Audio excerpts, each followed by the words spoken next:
प्यारे बच्चों, आज 10 मार्च 2025 को संपन्न हुए हाई स्कूल चित्रकला प्रश्न पत्र संकेतांक 830 डीसी के प्रश्नों को हम देखेंगे। सबसे पहले हम आलेखन कला पर आधारित 20 ऑब्जेक्टिव प्रश्नों को हल करेंगे। उसके पश्चात 20 प्राविधिक कला पर आधारित प्रश्नों को देखेंगे। तो ये चैनल पर आप नए हैं तो चैनल को सब्सक्राइब कीजिए, वीडियो को लाइक कीजिए और अपने मित्रों तक शेयर अवश्य कर दीजिए। तो बच्चों, जिनका संकेतांक आज 830 डीसी मिला है वो अपने प्रश्नों को जरूर मिलान कर लें। तो देखते हैं, सबसे पहले हम आलेखन कला पर आधारित 20 महत्वपूर्ण ऑब्जेक्टिव प्रश्नों को, जिसमें देख रहे पहला प्रश्न दिया है। देख रहे पहले प्रश्न में पूछा गया है, क्या काला रंग किस श्रेणी में आता है? देख रहे ऑप्शन ए प्राथमिक, बी द्वितीयक, सी तृतीयक, डी तटस्थ। हम जानते हैं काला और सफेद तटस्थ रंग के अंतर्गत आते हैं, तो इसका विकल्प डी सही है।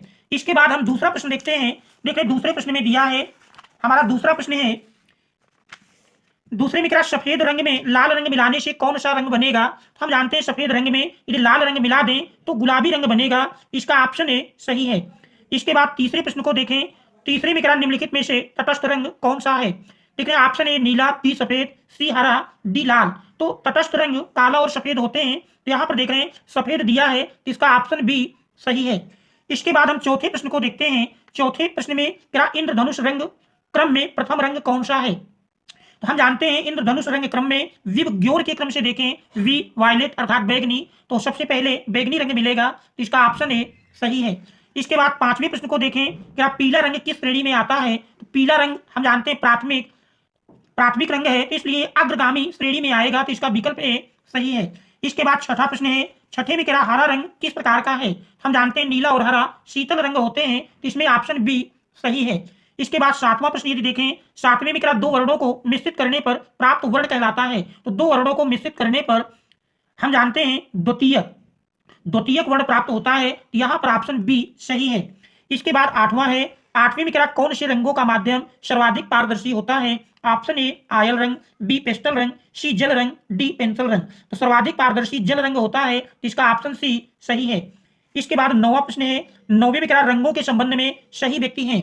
देखिए रंगों के संबंध में सही व्यक्ति हैं। Option A Ostwald, B Rutherford, C James, D क्या इनमें से सभी। तो रंगों के संबंध में हम जानते हैं ओस्टवाल्ड का नाम आता है, तो इसका ऑप्शन ए सही है। इसके बाद हम 10वें प्रश्न को देखते हैं। देख रहे 10वें प्रश्न में दिया है, हमारा 10वां प्रश्न है। देख रहे 10वें प्रश्न में पूछा गया है, प्रश्न नंबर 10 है, क्या नीला और लाल रंग मिलाने से प्राप्त होता है? तो हम जानते हैं नीला और लाल रंग मिलाने से बैगनी रंग का निर्माण होता है, इसमें ऑप्शन बी सही है। इसके बाद यदि हम 11वें प्रश्न को देखें, क्या द्वितीयक रंग किस प्रकार प्राप्त किए जाते हैं? दो प्राथमिक रंगों के मिश्रण से, बी करा एक प्राथमिक और एक द्वितीयक के मिश्रण से, सी ए और बी दोनों से, और डी करा इनमें से कोई नहीं। तो यहाँ पर हम जानते हैं दो प्राथमिक रंगों के मिश्रण से द्वितीयक रंग का निर्माण होता है, तो इसका ऑप्शन ए सही होगा। एक प्राथमिक और एक द्वितीयक से तृतीयक रंग का निर्माण होता है, इसलिए ऑप्शन बी गलत है। और फिर क्या ए और बी दोनों गलत ही हो जाएगा, इनमें से कोई नहीं, डी। तो इस प्रकार से प्रश्न 11 का ऑप्शन ए सही है। अब हम देखते हैं 12वें प्रश्न को। देख रहे 12वें प्रश्न में दिया है, क्या अलसी के तेल का प्रयोग किया जाता है? ए करा जल रंग के लिए, बी तैल रंग के लिए, सी पेस्टल के लिए, डी इनमें से सभी। तो इस प्रश्न को आप क्लियर करेंगे और क्लियर करके आप कमेंट्स में जरूर अवगत कराएंगे। इसके बाद हम 13वें प्रश्न को, ईजल का प्रयोग किया जाता है। देख रहे ऑप्शन ए चित्रकारी में, बी करा मूर्ति कला में, सी वास्तुकला में, और डी करा इनमें से सभी में। ईजल का प्रयोग प्रमुख रूप से चित्रकारी में किया जाता है, इसका ऑप्शन ए सही होगा। फिर भी इस प्रश्न को भी आप क्लियर करेंगे, और यदि कोई समस्या हो तो जो भी आपको क्लियर करने पर मिले कमेंट्स के माध्यम से अवश्य अवगत कराएंगे।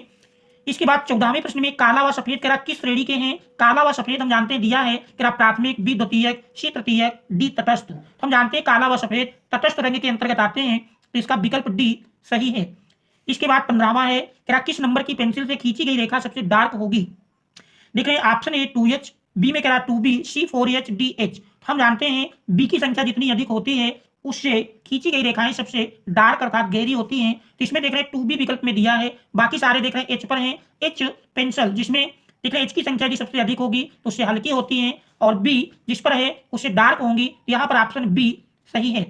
इसके बाद 16वें प्रश्न को यदि देखें, 16वें में क्या शीघ्रता से किया गया रेखांकन कहलाता है?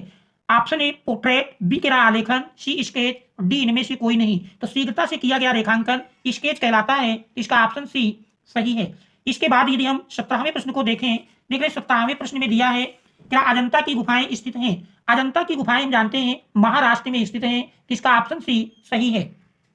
इसके बाद हम 18वें प्रश्न को देखते हैं। 18वें प्रश्न में दिया है क्या किस रंग में प्रकाश की मात्रा अधिक होगी? ऑप्शन ए काला, बी नीला, सी भूरा और डी पीला। इसमें ऑप्शन डी पीला, इसमें प्रकाश की मात्रा सबसे अधिक होगी। इसके बाद हम देखते हैं 19वें प्रश्न को। 19वें में कह रहा रौद्र रस का वर्ण निम्न में से कौन सा है? ऑप्शन ए हरा, बी पीला, सी लाल, डी नीला। देखिए रौद्र रस, तो रौद्र रस अर्थात क्रोध की बात कह रहा है, तो क्रोध देखते हैं लाल रंग के अंतर्गत मिलेगा, तो इसमें आपका विकल्प सी सही है। इसके बाद 20वां है निम्न में से कौन सी पेंसिल हार्ड है? तो देख रहे हैं दिए गए विकल्पों में विकल्प ए कह रहा 2H, बी कह रहा 2B, सी 2HB और डी कह रहा इनमें से कोई नहीं। तो दिए गए विकल्पों में से 2B पेंसिल हार्ड होगी, तो इसमें विकल्प नंबर हमारा, देखिए हार्ड की बात कर रहा तो हार्ड, इसमें पेंसिल कौन सी हार्ड होगी? तो हार्ड यहाँ पर 2H होगी, तो प्रश्न 20 का विकल्प ए सही है। इसके बाद हम प्राविधिक कला पर आधारित 20 प्रश्नों को देखेंगे। देखिए आपको बताया गया था कि आलेखन कला की तुलना में प्राविधिक कला के प्रश्न काफी आसान होते हैं, और जिन विद्यार्थियों ने प्राविधिक कला को तैयार किया था उसके लिए देख रहे हैं 20 के 20 प्रश्न बहुत ही आसान मिले थे।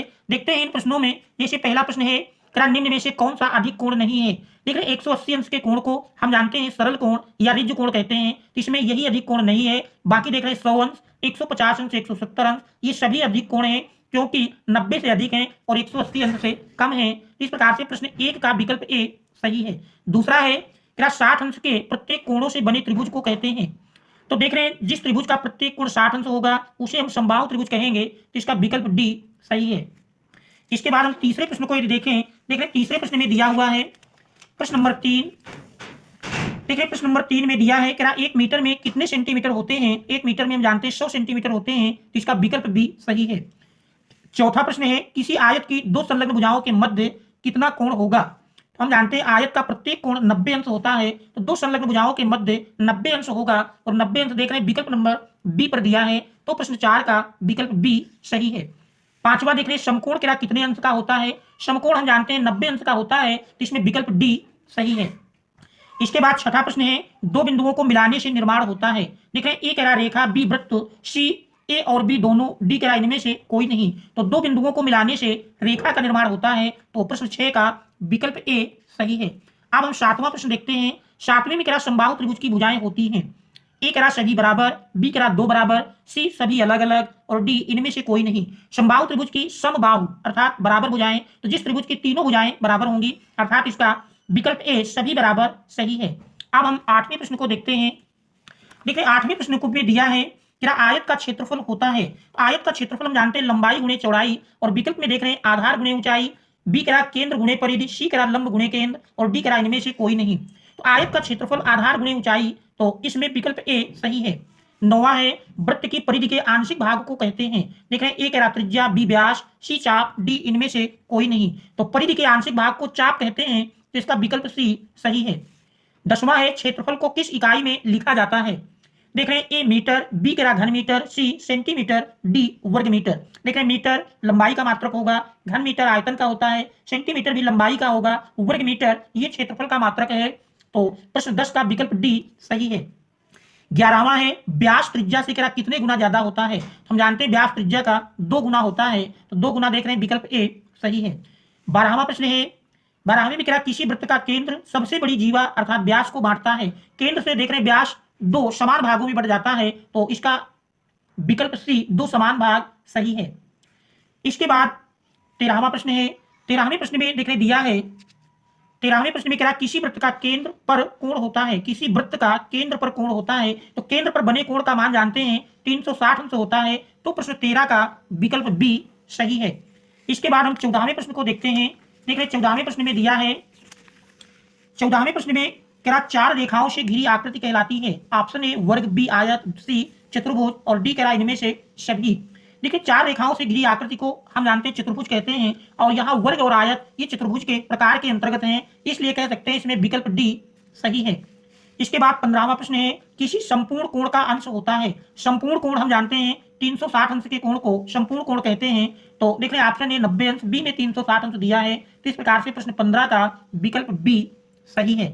इसके बाद यदि हम 16वें प्रश्न को देखें, 16वें में कह रहा ओस्टवाल्ड चक्र में कितने रंग होते हैं। ओस्टवाल्ड चक्र में रंगों की संख्या हम जानते हैं 8 होती है। देख रहे हैं विकल्प ए 5 दिया है, बी 6, सी 7 और डी में 8 दिया है, तो प्रश्न 16 का विकल्प डी सही है। इसके बाद हम 17वें प्रश्न को देखते हैं। 17वें में कह रहा 180 अंश के कोण को क्या कहते हैं, तो 180 अंश के कोण को सरल कोण कहते हैं, तो इसका ऑप्शन ए सही है। देखें समबाहु कोण नहीं कहेंगे, अधिक कोण भी नहीं कहेंगे, तो इसका ऑप्शन ए ही सही है। 18वां प्रश्न है निम्न में से कौन सी आकृति कह विलोम त्रिभुज को दर्शाती है। तो देख रहे हैं ऑप्शन ए त्रिभुज का सीधा रूप दिया है और बी में देख रहे हैं ये त्रिभुज का विलोम रूप है, तो इसका ऑप्शन बी सही है। 19वें में एक वृत्त में अधिकतम कितने केंद्र होते हैं, एक वृत्त में हम जानते हैं अधिकतम एक ही केंद्र होता है, तो इसका विकल्प ए सही है। 20वां है निम्न में से न्यून कोण है, तो न्यून कोण देख रहे हैं 45 अंश। 45 अंश 90 अंश से कम, 0 अंश से अधिक और 90 अंश से कम के कोण को न्यून कोण कहते हैं, तो इसका विकल्प ए सही है। 90 अंश देख रहे हैं समकोण कहलाएगा, 180 अंश सरल कोण है, जबकि डी 195 अंश दिया है, ये बृहत कोण कहलाएगा। इस प्रकार से प्रश्न 20 का विकल्प ए 45 अंश न्यून कोण सही है। इस प्रकार से देख रहे हैं आलेखन कला और प्राविधिक कला के अंतर्गत ये 20 महत्वपूर्ण प्रश्न थे, जिसमें आपको बार बार कहा गया था कि प्राविधिक कला के तैयार करेंगे तो ये आलेखन की तुलना में आपके सरल होंगे। देखिए वही मिला, प्राविधिक कला के 20 प्रश्न आपको बहुत ही आसानी से हल हो गए, जबकि आलेखन कला में 1-2 प्रश्न आपको ऐसे मिले जो शायद इसके पूर्व आप नहीं देखे रहे होंगे, तो नए प्रश्न कुल मिलाकर आए हैं। तो आशा है कि आपका पेपर अच्छा गया होगा। तो आप 20 में कितने अंक प्राप्त किए हैं कमेंट्स के माध्यम से अवश्य अवगत कराएंगे। और यदि अभी तक आपने वीडियो को लाइक नहीं किया है तो वीडियो को लाइक कीजिए, मित्रों को शेयर कर दीजिए, और यदि चैनल पर नए हैं तो चैनल को सब्सक्राइब कीजिए। Thanks all of you for watching.